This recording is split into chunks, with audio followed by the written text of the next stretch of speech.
All right, so today we are going to attempt to make flatbreads today. If it doesn't work out, I have a backup plan, but I'm gonna do like the oil way. I guess there's also like the normal way, which is milk, but that ends up creating more of a naan. Plus, this is going in a wood-fired pizza oven, so I need something with a little bit more strength to it. So we're gonna use bread flour instead of regular flour, and then we got yeast, salt, some sugar, and then we're gonna put oil in it. But let's get started. So in a mixing bowl, I have 480 milliliters of warm water. And then I'm going to put 7 grams of active dry yeast. Okay, then I'm gonna give this a good whisk.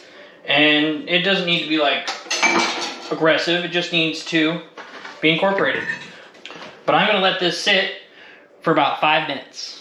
Okay, next we're gonna add 780 grams of bread flour. Now we're gonna add this to our mixing bowl. Then about a 1/4 cup of olive oil, and then a 1.5 teaspoons of salt, and a 1.5 teaspoons of sugar. Okay, everybody's in. Now we're gonna put this on low and let it knead for about 10 minutes. And if you have to, kind of scrape down the sides and then just let it, like I said, let it go for about 10 minutes.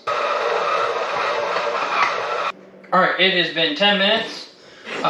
Here's our dough ball. Kind of a chunky boy. But I'm gonna give him a nice form. And he shouldn't be too sticky, but he should be pretty pliable. And we're just gonna form him into a ball, like so. Okay, oil bowl, at least an hour. Make sure it's covered with either cling wrap or a damp cloth, but we're gonna let this guy rest for about an hour. Then we'll divide them up, throw them in the oven, cook them first, then pull it out, and then we'll dress our flatbreads and bake our flatbreads. I'm excited. This actually looks like it turned out pretty well. I don't bake to save my life. This actually looks like it turned out pretty well. I'm excited. But I'll see you in an hour. All right, it has been actually only about 45 minutes, but we have doubled in size, which is all we need. So let's form these. We're probably gonna get possibly anywhere from like 6 to 8 is hopefully what we should get. Okay, 6, let these rest for about 5 minutes. Make them a little easier to work with. All right, so it's been about 5 minutes. I'm going to take one. I have a floured pizza paddle, and I'm just going to elongate this and stretch it out. All right, and then I'll do these with all 6. And what I can do is throw them all in, cook them, refrigerate the rest, and then use the one that I'm gonna use today. But let's head out to the pizza oven.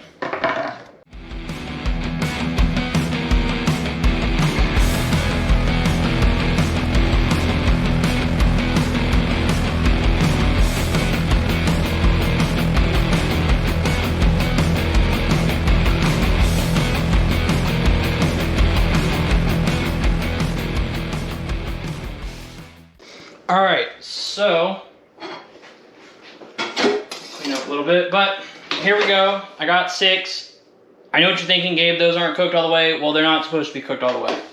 I don't want them to be cooked all the way, but I'm gonna use this guy. This guy looks nice. He looks nice and fancy. So, set those guys off to the side. Like I said, let them cool, save them for next time. But we're gonna do prosciutto and goat cheese today. Why not? Okay, so for sauce, olive oil. Okay, next, some goat cheese. Okay, then some prosciutto. Okay, then just a little bit of Parmesan cheese. Okay, then just a splash of olive oil. Not a lot, just a little bit. Bam! Back out to the pizza oven.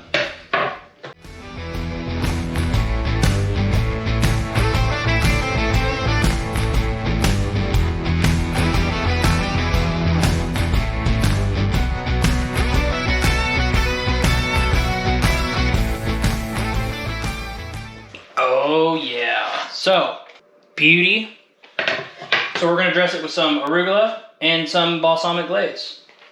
Ain't she purty? Let's try it out. Alright, let's cut into it. Oh, I'm so excited. Alright, let's go with this guy. Let's see. Oh, dude, that is beautiful. Do you see those holes? That is the most beautiful thing I've ever seen in my life. Cheers. Mmm. Mmm. Mmm. Mmm. I'm gonna be honest. This dough might have been better than the pizza dough recipe I did. Don't get me wrong. The pizza dough recipe I did, fantastic. This, delicious. Oh, it's soft, but the outside still has some chew to it. And it got a nice caramelization on the crust. Oh, dude. And the bottom has that nice, like, I almost want to say rustic, but like artisanal, I guess is the way to put it, style. That little bit of char on the bottom from the excess flour. This is fantastic. Mmm. Mmm. So good.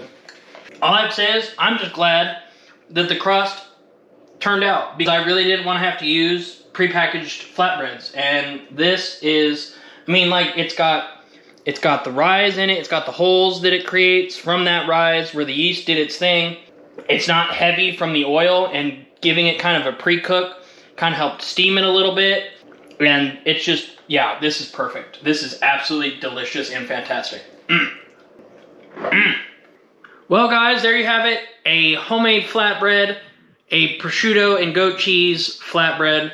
I hope you guys enjoyed this video, and if you did and you're new, make sure you hit that sub button. Throw a comment down below, tell me what you guys think, and as always, peace out. I will see you guys in the next one.